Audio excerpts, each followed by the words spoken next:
मुंहुं सां तूं फिटाए वएं, अहिड़ो कंहिं तोखे चोरियो आहे। ॾिस मुंहुं सां फिटाए वएं, अहिड़ो कंहिं तोखे चोरियो आहे। अहिड़ी कंहिं तोसां कई वफ़ाई,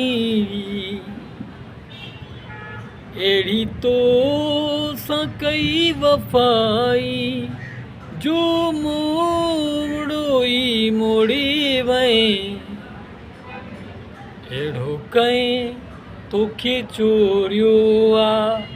ॾिस मूंखे बि तूं छॾे वएं, अहिड़ो कंहिं तोखे चोरियो आहे। ॾिस मूंखे बि तूं छॾे वएं, अहिड़ो कंहिं तोखे चोरियो आहे। मुंहुं बि तूं मोड़े वएं, अहिड़ो कंहिं तोखे चोरियो आहे।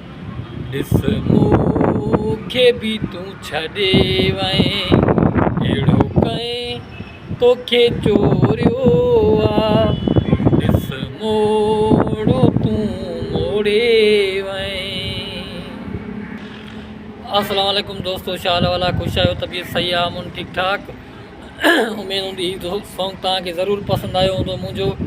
मां तव्हांजो पंहिंजो नाचीज़ वफ़ा यासिर कोलाची, तव्हां ॾिसी रहिया आहियो यासिर यूट्यूब चैनल, जंहिंखे तव्हां हाणे ताईं सब्सक्राइब न कयो आहे उनखे सब्सक्राइब कयो, ऑल नोटिफिकेशन ते क्लिक करे नोटिफिकेशन जारी करे छॾियो, जीअं त वफ़ा यासिर जी नई अचण वारी वीडियो तव्हां दोस्तनि ताईं पुॼी सघे।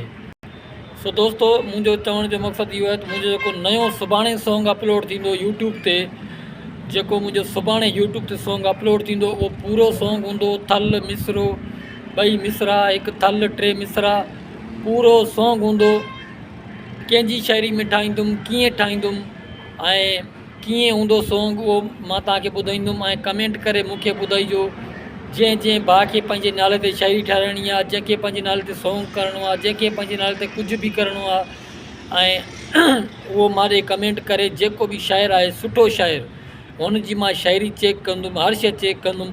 अगरि हुनजी शाइरी मूंखे सुठी लॻंदी त मां हुनजो कलाम ॻाईंदुमि, जेकॾहिं सुठी न लॻंदी, हथ ॿधी, मां पंहिंजे कलम सां ऐं मां पंहिंजी ज़हन सां हुनजी शाइरी ठाहे हुनजो कलाम ॻाईंदुमि पंहिंजे आवाज़ में।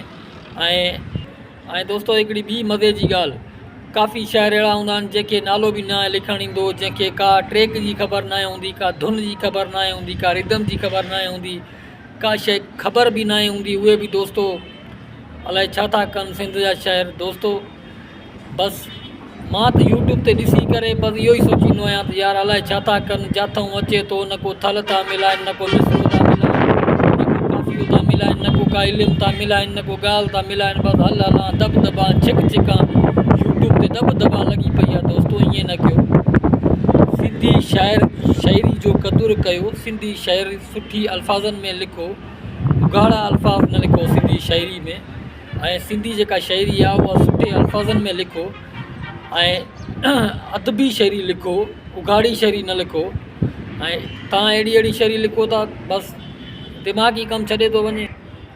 बाक़ी दोस्तो, नई वीडियो ॾिसणु न विसारींदा, पंहिंजे जेको आहे यासिर भाउ खे सपोर्ट कयो, सब्सक्राइब कयो यूट्यूब खे, ऐं सपोर्ट कयो, सब्सक्राइब कयो, बेल आइकन खे दॿायो, शेयर कयो, कमेंट कयो, सुठा सुठा कमेंट कयो, वीडियो खे लाइक कयो, सब्सक्राइब कयो, ऐं अचण वारी नई नोटिफिकेशन जो इंतज़ारु कयो। मिलंदासीं नई वीडियो में। अस्सलाम वालेकुम।